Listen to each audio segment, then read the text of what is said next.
Hi! ಇವತ್ತು ಮೋಡ ಕವಿದ ವಾತಾವರಣ ಇರೋದ್ರಿಂದ ಜಿಟಿಯಾಗಿ ಮಳೆ ಬರ್ತಾ ಇತ್ತು. ಸೊ ಆ ಒಂದು ವಾತಾವರಣದಲ್ಲಿ ಬಿಸಿಯಾಗಿ ಏನಾದರೂ ಕುಡಿಬೇಕು ಅಂತ ನಾನು ಜೀರಿಗೆ ನೀರನ್ನು ಮಾಡಿಕೊಂಡೆ. ಜೀರಿಗೆ ನೀರನ್ನು ನಾವು ಕುಡಿಯೋದ್ರಿಂದ ಹೆಲ್ತಿಗೆ ತುಂಬಾ ಒಳ್ಳೆಯದು. ಹಾಗೆ ನಮಗೆ ತುಂಬಾ ರಿಲ್ಯಾಕ್ಸ್ ಅಂತ ಅನಿಸುತ್ತೆ.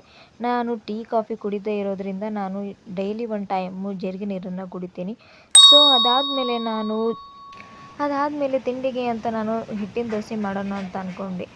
ಗೋಧಿ ಹಿಟ್ಟು, ಜೋಳದ ಹಿಟ್ಟು, ಕಡಲೆ ಹಿಟ್ಟು, ಮೈದಾ ಹಿಟ್ಟು ಸೇರಿಸ್ಕೊಂಡು ನಾನು ದೋಸೆನ ಮಾಡಿದೆ. ಹಾಗೆ ಇವತ್ತು ಮಳೆ ಬರ್ತಾ ಇರೋದ್ರಿಂದ ಹೊರಗಡೆ ಯಾರೂ ಹೋಗಿರಲಿಲ್ಲ. ಹಾಗಾಗಿ ಅಮ್ಮ ಪೂಜೆ ಮಾಡಿ ಬರೋಷ್ಟರಲ್ಲಿ ನಾನು ದೋಸೆನ ಮಾಡಿದೆ. ಅದಾದಮೇಲೆ ಎಲ್ಲರೂ ಕೂಡಿ ದೋಸೆ ತಿಂದ್ವಿ. ಹಾಗೆ ಹೊರಗಡೆ ಮಳೆ ಬರ್ತಾ ಇರೋದ್ರಿಂದ ಇವತ್ತಿನ ಕೆಲಸ ತುಂಬಾ ಎಲ್ಲ ನಿಧಾನವಾಗಾಯಿತು. ಸೊ ಎದ್ದಿದ್ದು ಕೂಡ ಲೇಟ್ ಆಗಿರೋದ್ರಿಂದ ತಿಂಡಿ ಕೂಡ ಲೇಟ್ ಆಯಿತು. ಸೊ ಈ ಒಂದು ವಿಡಿಯೋ ಇಷ್ಟ ಆದರೆ ಲೈಕ್ ಮಾಡಿ, ಸಬ್ಸ್ಕ್ರೈಬ್ ಮಾಡಿ.